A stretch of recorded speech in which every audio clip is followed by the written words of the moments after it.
So Mark and I have been talking for a while about how to conduct the seminar, and we see it very much as a conversation between the two of us. And I'm going to do the setup, talk a little bit more about context, about how the exhibition came about, and even the context that the work was made in at this point at Nova Scotia College of Art and Design. Martha will be doing all the other talking, but we really encourage questions from the audience as we're going through various topics. So as a seminar, this is an open discussion sideways and then also back in. So I'm just going to start by saying again, just a quick reiteration of what I discussed last night. My name is Peter Dykhuis. I'm currently the director and curator of the Dalhousie Art Gallery in Halifax. Prior to that, for about 15 years, I was affiliated with the Annalee & Owens Gallery, also at the Nova Scotia College of Art and Design, which was a fairly open program. Actually, I'm looking around the crowd here, and there's a lot of friends from those NASCAD days in the crowd here as well. The Annalee & Owens program is really set up to just work with artists as in the fourth year into a professional exhibition context. And that heritage goes back to pretty well the founding of the school as Gary Kennedy refounded it, shall we say, in 1967. That has always been an open environment where students were given equal accord to visiting artists and to faculty. And that's a really core factor for even understanding the setup in this exhibition here. So my relationship to Martha came about through my spouse, Jane Morgan, who is an art historian at NASCAD, and she wrote a rather definitive article in 2001 in Camera Obscura that is circulating. It has been available here for people to read. It's more or less an analysis of this work about what they call it, not taking it at face value. And part of the story is that Martha's pretty well legendary in the Halifax context of Nova Scotia College of Art and Design because of her time spent there from 1971, 69 to 74. Okay, for that time period. And in the classic kind of current history of NASCAD, that's seen as the time of conceptual art really kind of coming into Nova Scotia through the college. And the college at that point had a really strong visiting artist program and had developed one of the first professional Master of Fine Arts programs.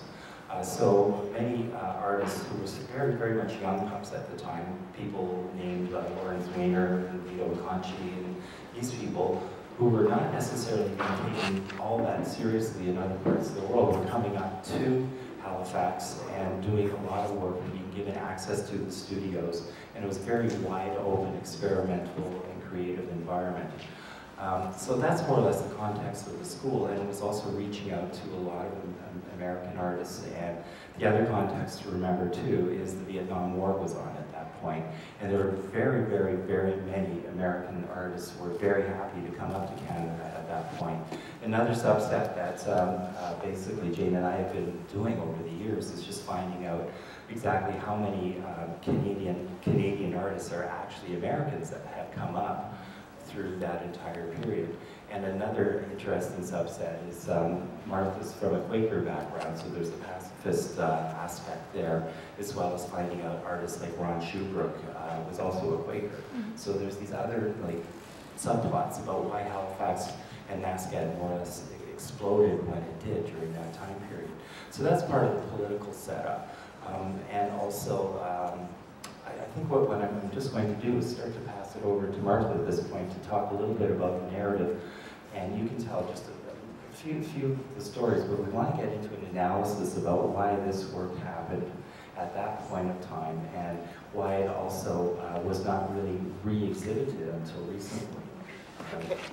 This is, in a sense, what James started to do in 2001 was bringing work from kind of the popular but hidden context of Halifax to more or less the critical stage. And I should also back that up by saying that when I was working at Annalee & Owens, there was an incredible archive of all the work from that period. And a lot of it was just because there was a few pack rats that couldn't throw anything out. So all the archives were saved. All the archives from the Mezzanine Gallery were stored in 2 boxes that were lost for around 15 years. This was the work of Charlotte Townsend Gault. And it was just as well that it was lost. And finally I got a call one day from the librarian saying like, yeah, we found these 2 boxes in the 2nd floor closet underneath all the Xerox paper that says mezzanine gallery. Like, does that mean anything to you? And it was like hitting just the mother lode. It was just the most incredible experience to go through that box and alphabetically filed, where all the little doodle drawings from Bastian Nader for proposals that were executed then at NASCA. A lot of your files came out of that box as well too. And just, you know, just run down the whole list. And a lot of that material will be here in about a year with the show Traffic, which is all about conceptual art in Canada. So again, Martha's very legendary within the Halifax context, but pretty well, this work is unknown, so this is the revelatory moment for it. So let's just take it from there, and then I have a few other suggestions along the way. I'm going to start with college. Many of you are in college, and I think it's a good place to start. Peter mentioned I'm a Quaker girl. I was raised by, my father was an atheist, but my mother was a Quaker for 350 years or something. I went to a Quaker prep school, then I went to a Quaker college. The Quakers are known for being unpopular because they, for example, sent medical supplies to North Vietnam during the Vietnam War. They refused to fight in the Second World War. So being an outsider was a normal condition. I think we just want to start right there. The Vietnam War was raging when I graduated from college in 1969, and my beautiful artist boyfriend, Richard Jardin, who's dressed up as Rose Salavy down there, got into the Nova Scotia College of Art and Design in the MFA printmaking program, and I got into Dalhousie University in the English literature department. So we thought it was a sign from God. We should leave this great nation and go to Canada and live in Canada. When you're an American and you live in another country, however, I discovered that I was invested with all the policies of Richard Nixon, whom I just left America to protest. Well, you know, we'll leave that alone. It was a very contentious time. A year after I graduated from Wilmington College was the Kent State shooting in Ohio, you know, down the road from Wilmington College in Ohio.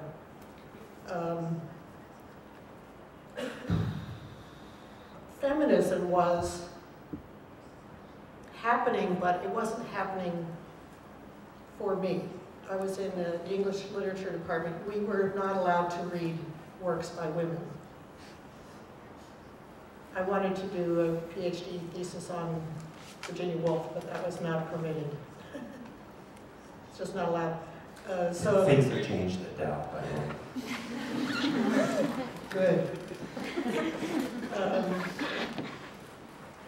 So I submitted an idea for a PhD thesis on Henry James. Henry James, who was an American, he was okay because he spent a lot of time in Europe. To do a model or graph of each of his novels, because he criticized painting. He was friends with artists. He was, you know, everybody talked to everybody as they always do in the art world today. Musicians, painters, sculptors, video artists, online people. Everybody talks to everybody. It's, you know, that's normal. So I figured he must have, before he did Roderick Hudson, which is based on a compass, northeast, south, and west, with interstitial characters in between. He must have at least hung out in the art world and talked to artists and thought about it from a formal point of view. But the notion of interdisciplinary studies hadn't appeared yet, and so my advisor said, no, you can't do this PhD thesis, it's visual art. So, okay. So I walked across the street and asked Gary Neal Kennedy, the president of the Nova Scotia College of Art and Design, if I could teach grammar to art students. And he needed an English teacher, actually. So he said, yeah, sure, come on over here and teach English. So I guess I was in graduate school, basically. I was on the faculty, but was teaching English in an art college, and all the visiting artists were coming through, and I had access to the equipment, and so I could autodidactically develop a course of study through the Nova Scotia College of Art and Design. During this time, one of my students did a proposal, showed me a proposal for jumping off a chair with a noose around his neck. And I didn't know if he was planning to actually kill himself or if he was crying out for attention. So I went back to the Dow library and got out a book on handwriting analysis. Then I got interested in brain science and started reading Rollo May and Artie Lang and Karen Horney, and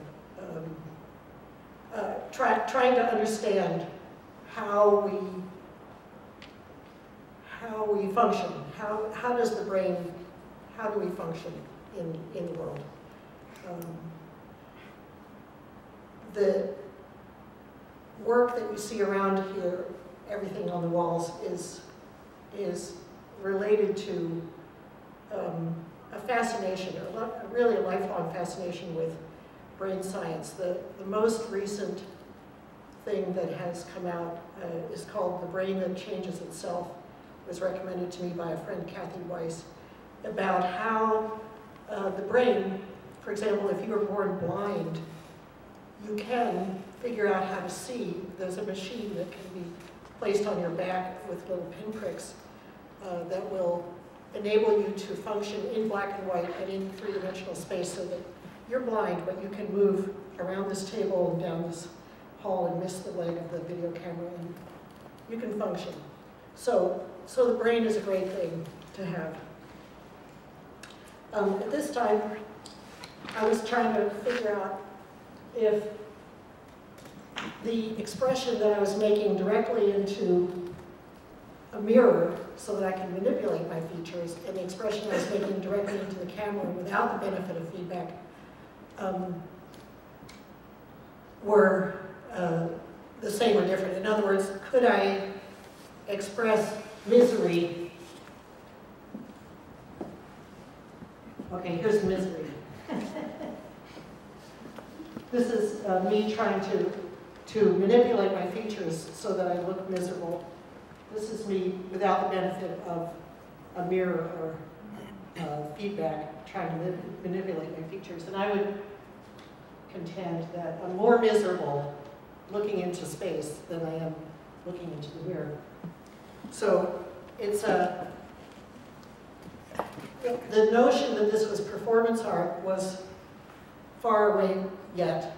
What I was doing was using my brain as a sculptural medium. I should explain that the reason I was using my brain as a sculptural medium is that my boyfriend had dumped me and I realized I didn't have a personality. So I started to put one together, try out all kinds of things.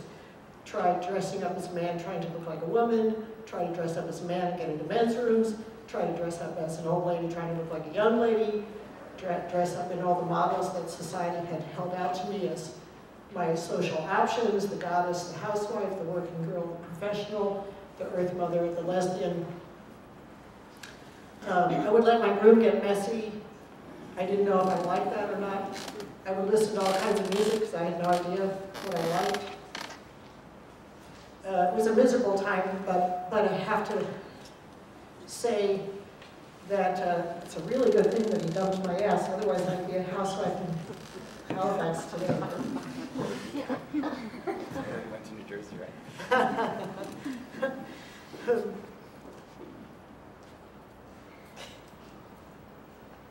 I'll kind of pick it up from there, because the part that totally fascinates me is just the scale of the work. And I think everything that Martha just described was that she was figuring things out basically in a somewhat solitary environment.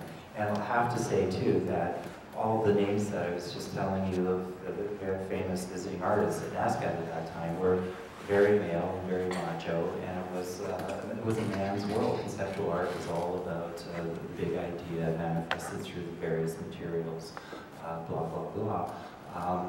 And the interesting point too, and there's a little parallel story here with another Martha that I had the privilege of meeting, and that was Martha Rosser, who was saying her early days, she was in San Diego with her boyfriend, who was also in the MFA program at the time.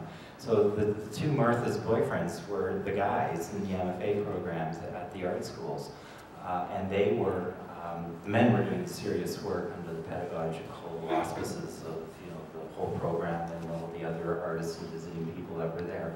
And you were somewhat unofficial, shall we say, but you had access to all this equipment. And what Martha Rosser told us a number of years ago was that the whole House Beautiful series that she did about the Vietnam War coming into the house was because she was at home as a stay-at-home mom, taking care of the baby, watching all this stuff on television, and just collaged all those pieces together on the kitchen table at night.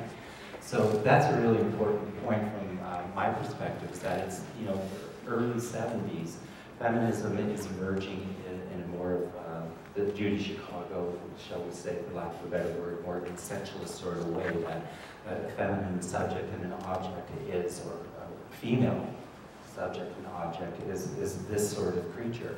And that what you're doing is noodling around, somewhat, shall I say, naively, in a sense, because you're not talking to an art world or a discourse that's there at the time, but you're figuring things out and coming at it from a literary angle, literary point of view.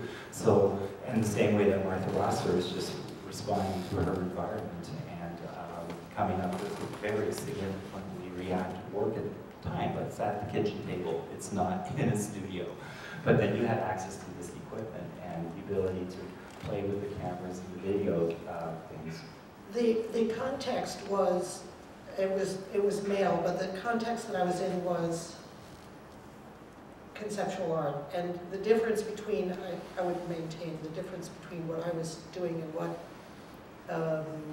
Jan Dibbets was doing was coming at it through a woman's body, instead of looking at the problem of the Robin Redbreast territory as an intellectual fun thing to do to enlarge the territory of the Robin's flight path. Well, what the heck is that about? What is that for? Who, that doesn't change the world. Nothing happens that is of benefit to anybody. I felt that conceptual art, as practiced by men at the time I met in Halifax, was games and not embedded in my reality, which was being a woman. I'm in here, I'm in these, I have breast forms. Then I went to New York. As I said last night, Simone Forti probably unwisely said I could crash on her if I decided to move to New York. And as Peter and I were discussing at breakfast, he wanted to know why I didn't show this work when I got to New York. I did have one meeting with a dealer. His name is John Gibson. He was the director of O.K. Harris Gallery, and then he started his own gallery. Jackie Apple and I got an appointment with, Jackie Apple and I, whom I met through the circa 7500 catalog that Lucy Lepard put together, met with his wife. His wife said, "Oh, this stuff is great. You should show this to my husband." So we made an appointment, we showed our work to John Gibson. He said, "This stuff is terrible. Why are you showing this to me? I would never show this work. This is just horrible. You're not really very good artists at all." He just started yelling at us. It was so traumatizing, I put it under my bed for 30 years. And then one day, there was a piece at Guildhall. Mitchell August saw that piece, and then I got a show in New York in 2008. So my advice to you is to not worry if it takes 30 years for your work to gain currency. part of the other conversation that we had earlier was just this whole idea of introversion versus extroversion, and we discovered that, believe it or not, we're both introverts. And you know, the classic idea of the introvert is somebody who wants to spend a certain amount of time alone, but when you get into crowds, you do your performative extrovert moment, and then you kind of run and hide and kind of need to spend some time alone. And another classic way of summing it up was a crowd to the introvert kind of sucks the life and the energy out of you, and you have to go back into your own little room and replenish. Where the extrovert is like, let's go out dancing. You know, I haven't had enough. I need more power and energy from the crowd. And a lot of people in visual arts are, in many ways, introverts. And I've learned how to handle this mic and speak to a crowd, but there's always deep anxiety about even leaving that safety space to come over here and be given this stick, which gives me a certain amount of power and authority that I don't even really want sometimes. But I'm here to discuss about these issues. So Martha has also... leads into disband. So I was excoriated by John Gibson and sort of traumatized by this. Had done all this work in Halifax, stuck it under the bed, and wanted to start to play with my girlfriends for lack of another, you know, to collaborate with other people, to see other points of view in the world, to go from a solipsistic practice to a collaborative practice. That was all girls. It was an all-girl band of women who couldn't play the instruments, and also politically embedded in the world that we were living in. We were living, Ronald Reagan was elected in 1980, and by the end of disband, we were all members of Ronald Reagan's cabinet. I was Alexander M. Plague Jr., and so when we broke up, I did a performance as Alexander M. Plague Jr., and then tried to do Ronald Reagan, and then for the Artists' Call Against U.S. Intervention in Central America, found Nancy Reagan, and did Nancy for as many years as I could. Barbara came along after that, reluctantly. I wasn't so sure I wanted to do Barbara. Clinton was elected, and I saw the inaugural, MTV inaugural ball of the Clinton election. So the Youth of America was dancing, and Bill came out with a saxophone, and then Hillary came out after Bill on this runway affair, cutting through a crowd of youth. Then Al comes out, you know, all stiff. And then Tipper came out, and they booed her off the stage, the Youth of America. Boo! Because she had wanted labeling on records, parental advisory labeling on records. There was a lawsuit with Frank Zappa. The Youth of America had not forgotten about this. I thought, you know, I have to be Tipper. I went to Florida. I said, I need a Tipper Gore wig. They said, oh, come right this way. So I got this giant hair.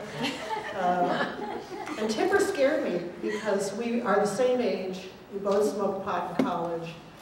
We were both in bands. She was in a band called Wildcats. She was the drummer of the band. So I have her in one of her performances called The Weight Thing, talking about how she was the drummer so she could burn the most calories. But then she would smoke some pot and then eat an entire bag of chocolate chip cookies with peanut butter, and the weight didn't come off. And then she met this guy who didn't care how fat she was, and her advice is, if he can see how fat you are and he fucks you anyway, marry him. I'm not quite sure how to follow that. That's the segue between the introversion and the extroversion. Because I think what I was getting at was this is the introverted artist, like working in the studio, but then you went to New York, became the director of Franklin Furnace, played that very external role, and all your performances and identity projects then were in the cabaret style performances where you had an audience. So just to kind of talk about that it's not even attention, but we're talking about performance and identity, completely different strategies about the construction of a persona versus this is you trying to find out who you are by trying on different types of Marthas and different species of Marthas. Where there, you're taking the known identity of someone and playing around with that. But I want to get back to just your use of language even in here, because was commenting to you earlier that a lot of the text, particularly with pieces across the wall here, it's not a literary type of construction. It's not as though it is a well-crafted document. It feels in many ways that the text is spoken word, just transposed into words. So from that literary point of view, now armed with a camera and a kind of a search mission, shall we say, or an identity, I'm not even calling it, it's not a crisis by any means, but you're searching for things. Can you just talk about the mind of a person from a literary point of view who's looking at point of view, is looking at framing, is looking at voice through these mediums? And maybe talk about the videos too, because they get very, very interesting in terms of how you are, again, speaking to the camera. The camera is present. It's not an audience, it's not a mirror, it's an object, it's a device. But you do things in front of it that, we'll just speak to that.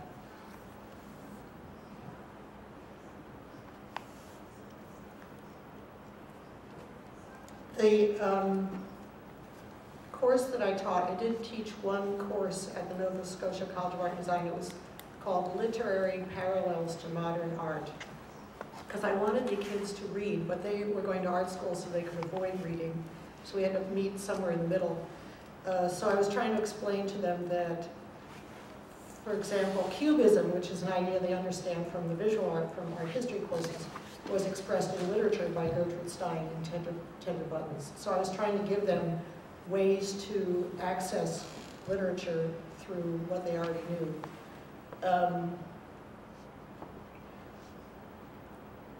After graduate school, because I had read only men, only men, only men, only men for all those years, I read only women, only women, only women. Doris Lessing was very important. The Golden Bowl, I'm sorry, that's Henry James. The Golden Notebook. It's an interesting slip. In the Golden Notebook, she discusses the fact that she had tried to compartmentalize her life experience. She had a diary, she had like a checkbook, she had various books that she kept stuff in. And then she figured out that it's all one big blob and that she could have one notebook. And it was like, I could just keep it all in one place. I don't have to divide everything up anymore. And I still do that. I have, one place where I keep dreams, diary, art ideas, business thoughts. I just keep it all together. We're stuck in here. It's all one blob. There's no way out of it. I'm not going where you want me to go. So now I'm going to go into Franklin Furnace. The impulse to start the organization came from my practice of doing, well, I should say that at the time, everybody was doing everything. And among everything that we were doing street works, we were in bands, making films, making video, doing publications. Everything was available, everything was being done, but there was no place for these publications, the broadsides, the booklets, the books, the accordion folded things, for them to be taken seriously. The major institutions, MoMA had shown this kind of material in their 1970 information show. 6 years later, 5 years later, I went uptown and asked them if they would sell my book in their bookstore. No, lady, it's going to cost us the same amount to do the bookkeeping as it would cost as the book costs to the public. So I decided to start a place where this work would be taken seriously, it would be collected and exhibited and distributed to the public.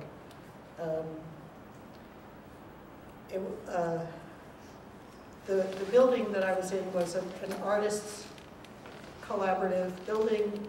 Willoughby Sharp found the building and got up a net lease with the landlord.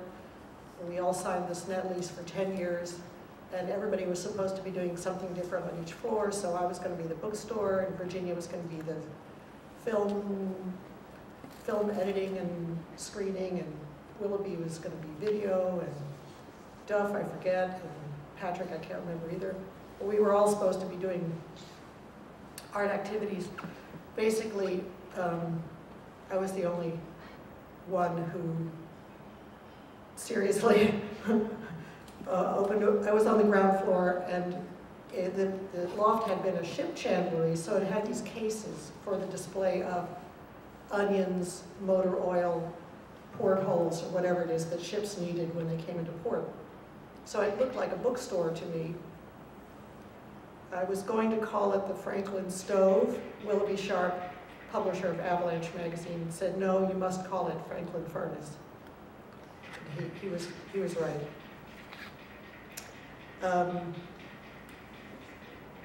And for 3 months, Franklin Furnace was a bookstore, and Printed Matter down the block was forming at the same time. Printed Matter was being formed by a collective of artists who saw the same need in the art world. Saul LeWitt, Carl Andre, Pat Steer, Walter Robinson, Edith Diak, Lucy Lepard, Robin White, and I can't remember who else. We're in this collective forming Printed Matter. About 3 months into Franklin Furnace's young life, we had a meeting and we decided to divide the pie differently.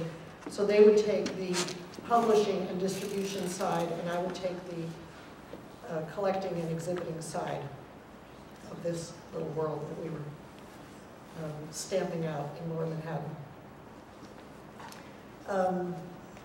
Very quickly, artist publications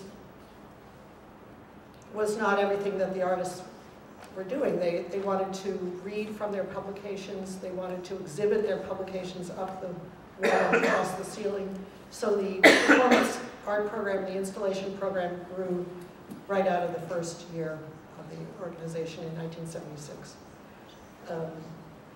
During the entire history of the organization, I resisted being the curatorial voice. I didn't want it to be about my taste, my point of view. I was more interested in what it was that the artist community thought was going to be the next big thing. So Jackie Apple was the curator from 1976 to 1980. She moved to LA, and we started doing peer review. We'd get proposals from around the world, get up a panel of artists, 4 or 5 artists, to look at everything that we got, and we would select the program based on that peer review process. 30-some years later, Peter invited me to look at the history of Franklin Furnace and maybe curate what I thought was interesting. And I thought, okay, I'm going to take 30 years and pick one project from each of the last 30 years. And that's what you see in the other room. It's, I did not view this as a self-portrait, but I think it's a valid idea. Excuse me. Well, that was very much my interest back as well, talking about this exhibition construction. I mentioned last night was not to be the sole voice in this, but to share the voice and the curatorial framing of it. And also just to see the balance between what were material-based projects, which were performative, which were video, and which were programs like Sequential Art for Kids program. So that has been very informative to figure out what's going on in that blob brain that you're talking about. There's a lot more happening than just a linear sort of practice. But I still kind of want to get back to talking about point of view and text and some of the constructions here, because I think there's a lot to still just discuss it. And I'm curious, just from the audience's point of view too, is looking at particularly the various identity construction pieces. I mean, there's costuming involved. Well, yeah, there's a subject that we're supposed to be discussing. Yeah, remember that? Yeah. But I'm sure if it's fine with you, we're free to roam around a little bit and get these other narratives and things in. But just back to even this piece here about dressing up alone in front of a camera, working through those identities is completely different than working it out on a stage with an audience present. So that's that introversion and extroversion. You're not acting out or acting up in a theatrical context. You're framing things. And again, I'm just curious about that literary brain, that literary point of view. Like, what are you thinking about? What are you dealing with when you're actually making the image with the text that you're writing with these pieces?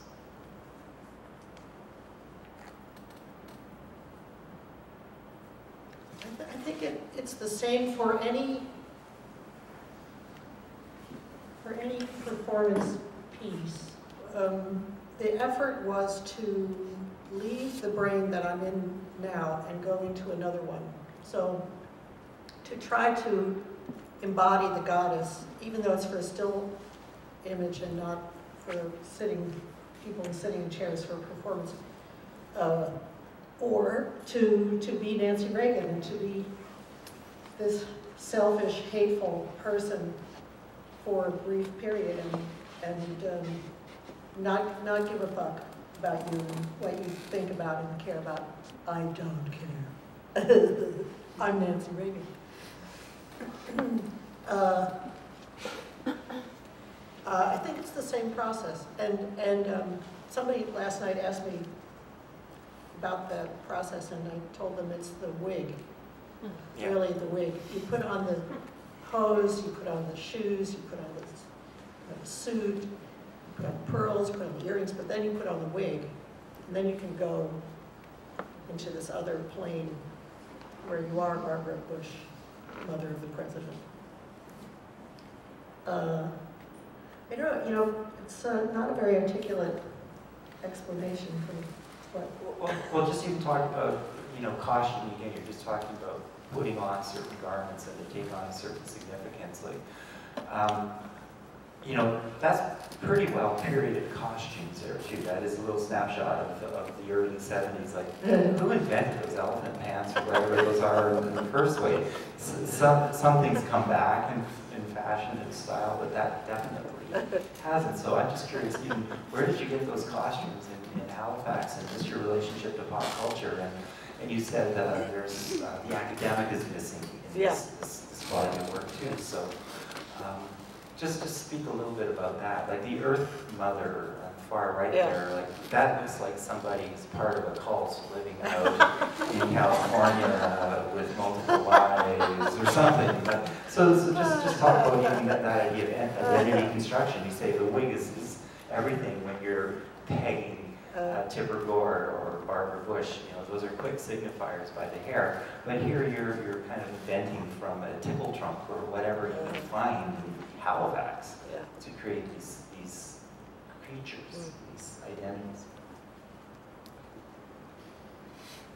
The skirt on the working girl came from Jackie Apple, who is an artist whom I met through the Circus 7500 catalog. The skirt of the housewife is made by my mother. The goddess is wearing, I think they're pajamas actually. Those are pajamas. But what this says to me is that I'd gone to New York once to do a collaboration with Jackie Apple in 1973. This was 1974 when I did that piece. By this point, Richards had already dumped my ass, and I was working with Victor Hayes and his girlfriend Martha. Maybe they were married, I'm not sure. Anyway, Victor is a photographer, and does anybody know Victor Hayes today? I'd really love to get in touch with him. He helped me a lot. He helped me understand that if I put the goddess in front of a black backdrop, that she would pop out and be different. She'd be special. She'd be a different, it would create a very different image than everybody else. That you have to take off all your jewelry. I didn't know that. You have to take off all your jewelry because if the same ring appears in every photograph, then you're the same, it's a clue, you're the same person. I couldn't have done it without, I really, that photograph was taken by Joe Waterman, who's no longer with us.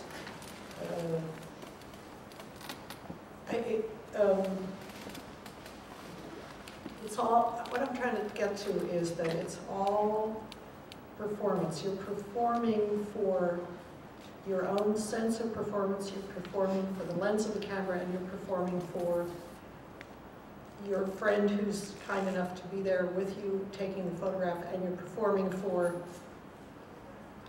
history, for lack of another term, but what you think is going to happen with that, and what you're trying to project with that image to an unknown audience in the future.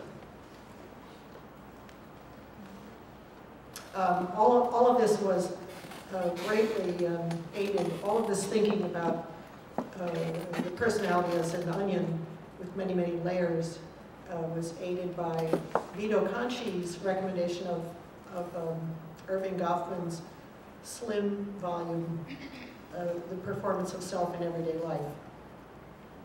He's a sociologist. This was written in 1959, I believe.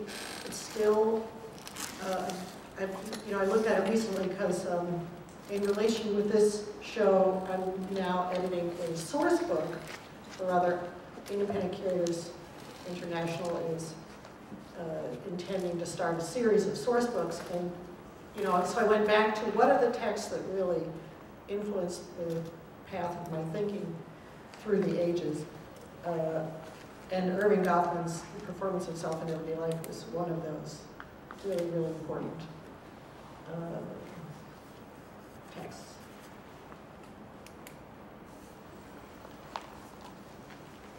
Scale. Scale.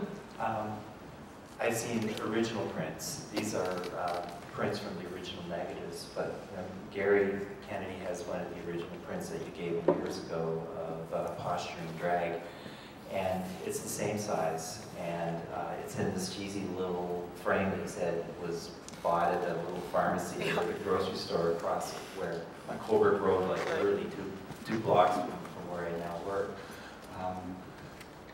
Again, referring back to working in a modest scale and then kind of a non-studio context, you haven't blown these up into like large productions. You've kind of kept them almost at the scale that it would fit in that cheesy little 99-cent frame from Zellers, and you could then prop it up on your shelf.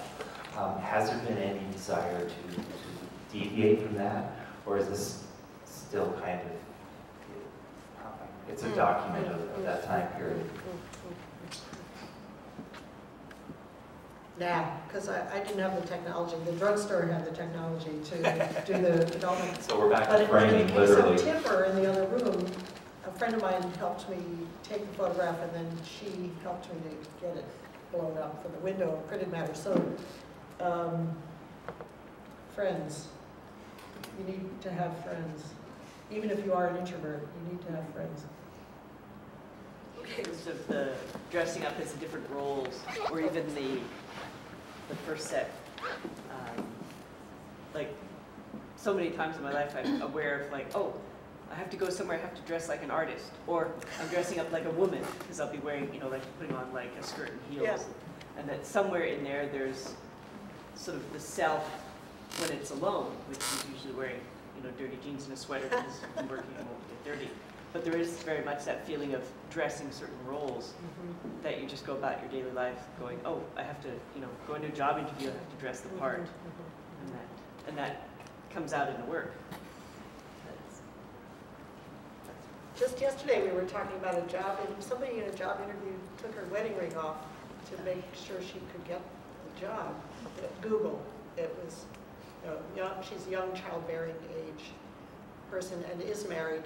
May want to have kids, but didn't want that to be clouding the discussion, so she just took her wedding ring off in an act of performance that helped her to land the job. This is a funny segue, but I overheard this from two of the attendants on the flight here from Halifax, so it was on Air Canada. The one attendant was saying to the other, she was senior, had been in the biz for a couple of decades, was saying, in the 60s, if you wanted to be a stewardess, you had to be single, you could not be married, and you had to be a nurse. Huh. And I think it was, if there's a medical crisis on board, you know, it's like, is there not a doctor in the house? Is there a nurse on board? But that was actually part of the practice, and I thought it was very interesting to be single. I didn't, you know, ask them what that issue was about, but there's these funny lingering, you know, objects still in our culture that have that stuff attached. Yes. I'm curious what other people just think even about just my, you know, quick analysis of the costuming. Some of it just seems really, you know, still from the 60s and the 70s, from another era, and some of it is still bang on. I don't know, I totally agree. I think it's really a good snapshot of the time. But at the same time, things haven't changed. Yeah. You know what I mean? Actually, that's all of the time. That's what I'm I'm really bad for factoring it. So funny. But they are. But in a way, all, you know, there's something, and it's not just this revival of the 70s. I mean, seriously, it's some of the certain codes to it still remain. And I think when you said there's not the academic in there, I think the professional is the one figure in there that kind of is the most neutral, but on the other hand, that's the more open and not as closely. Maybe that's.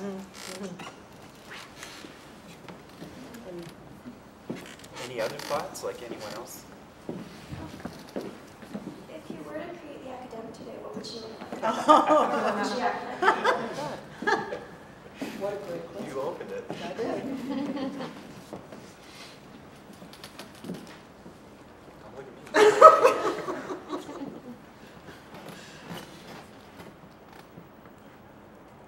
me. Well, when I was in the academic environment, everybody wore suits.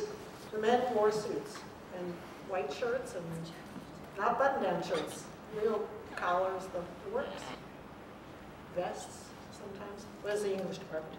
It's changed. A little bit. It's not.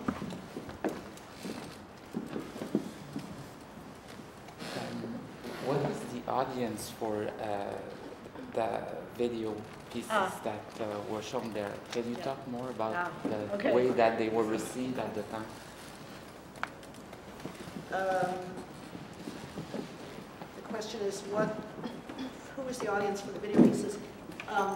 The first four, premiere, appearances value, art sucks, and routine performance were for the camera. There was nobody in the room at all. I just set up the video camera and performed with the camera. But then the one with the makeup,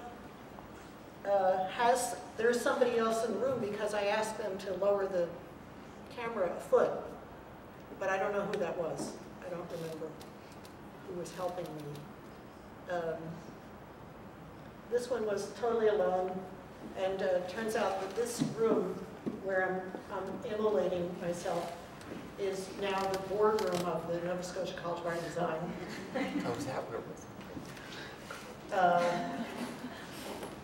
I'm glad I didn't burn the building down. Yeah.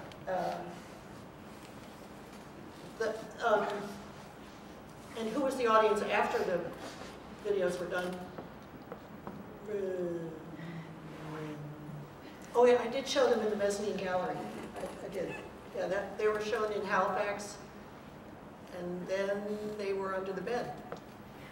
Yeah. But did it trigger discussion at the time? Like especially Oh, the one where you're... was there discussion? Yeah, I think the photograph of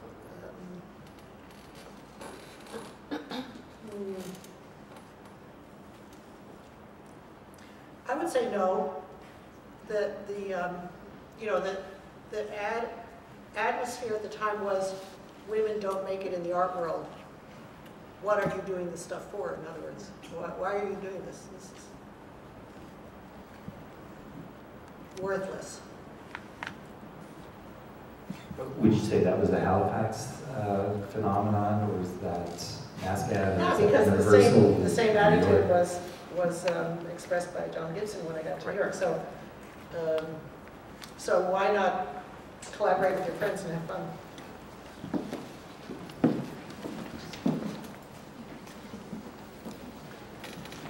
The thing is, some of those images I've seen in publications, so they've circulated in certain circles and among certain audiences, even though they didn't get to be exhibited the way they ought to be. I mean, now they are, but it's amazing to hear that they were, you know, under a bed for 30 years. You're right. But having, so there's two parts to that. The first one is, I'm aware of some of these images through publications. So in that regard, it's really exciting to see the photos. But the other part of that is, this is the first time I'm seeing the photos with your text, because when I've seen them in publications, it's just the photo, which is illustrative of some discussion that's happening, usually around feminist production and art in the 70s. And so now seeing them here is a revelation, because now I'm seeing them with texts that I didn't even realize that I wrote these texts that went with these images. So it's a whole other work that I'm seeing. So when you talk about like this like literary framing point of view, when I first saw those images, they were strictly performance photos, because I didn't know that there was a text that was part of a dialogue or a discussion you were having with yourself or with your community around identity and shaping identity. Thanks. Just to double on that, when you do see the text involved, it's a teeny-weeny font, and it just reads as a caption. It does not read as an equal participant within the frame, which it is here. Well, we should talk about Lucy Lepard, who put, I make up the image of my perfection, I make up the image of my deformity in Ms. Magazine in 1975 as slides with the handwritten title around the edge of the slide. And single-handedly helped me to understand that what I was doing was art, and there were other women around the world who were doing similar stuff. And then she put me in a show. I met other artists through that exhibition catalog, circa 7500, Jackie Apple, Rita Myers, Alice Aycock, Jackie Windsor, yada yada, and you know, moved to New York because I thought, well, that's where they live, so I'm, you know, I want to talk to them, so I'm going to move to New York too. She pretty much saved the day. History. But a bit of a revelation from my point of view, just what you're saying about having seen these images in magazines is, you know, I'm working more in the curatorial environment all the time, placing objects within frames within the gallery. But of course, they translate at this scale, 1-to-1, into a magazine frame as well too. So that's very interesting.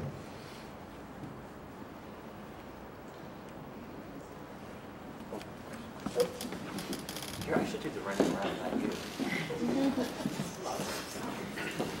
I was thinking about your comment about these videos, how you said, you know, they're kind of like they were made in this space where there was no audience, and the audience was the camera.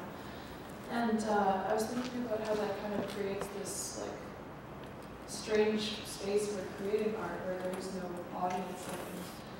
Well, not as strange, but maybe not new, but it's certainly different. And it kind of reminded me of how if you make art for the internet, you don't really know where your audience is. That's either. very good.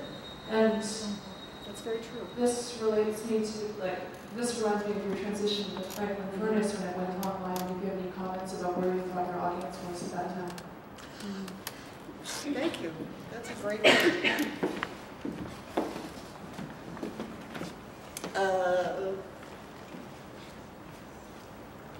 Franklin Furnace went virtual on February 1st, 1997. In the wake of the culture wars, we felt we wanted to give artists freedom of expression, the same freedom that they'd had in the loft in the 70s. We wanted to give them now in the 90s. Knowing that it might not be there forever, the internet was the free zone at the time.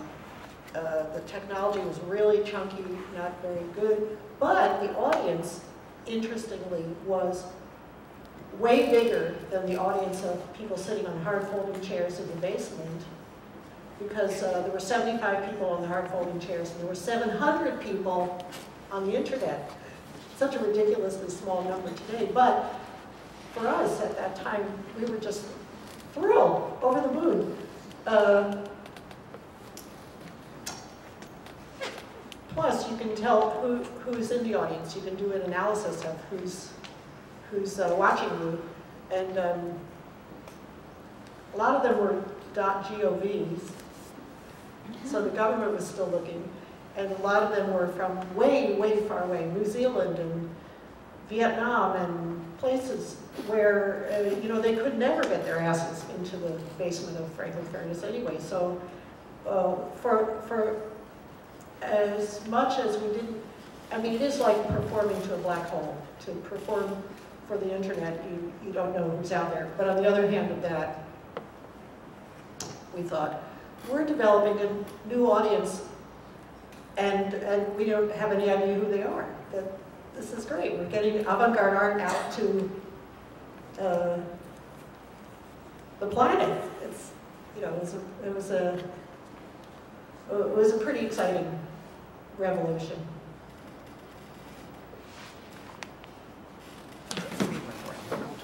I love running around. Burns calories. This might come across as a very boring or even crass question. Being someone who was not around in the 70s, I only came into existence in 1981. I definitely look back at the 70s with a lot of romantic ideas. And I guess I'm wondering what the economic climate was then and how you were able to make a living and make art. It seemed like there was a great sense of balance of people being able to somehow make a living and make art. And I don't think that's the way it is anymore.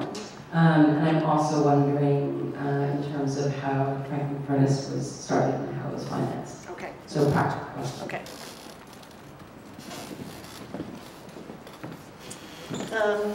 Richard's beautiful artist boyfriend, ex-boyfriend, was generous enough to give me the sweat equity that I had earned from helping to renovate the house on Pepperell Street in Halifax. So I moved to New York, found a job at Harry and Abrams, Inc., thinking that that would be a way to join literature and art history together, the two areas of my interest.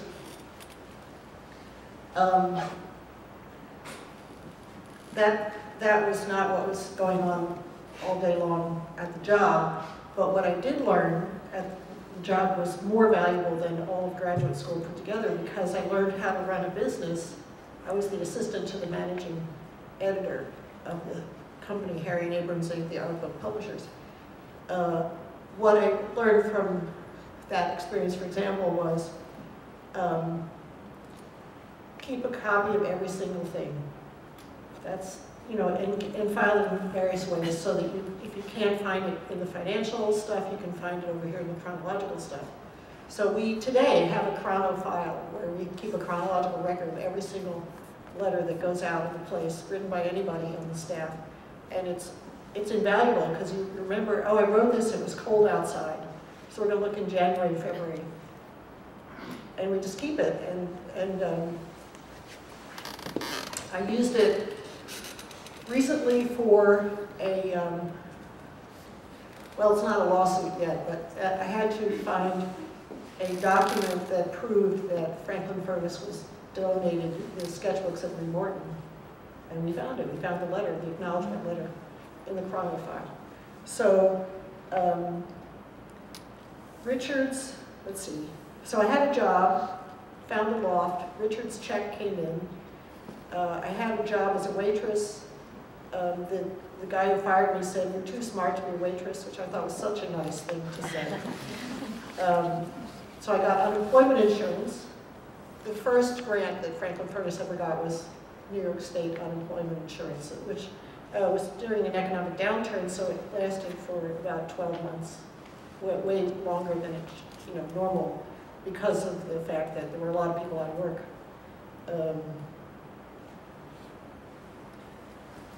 $5,000 from Richards, New York State unemployment insurance. The budget for the first year was $12,000.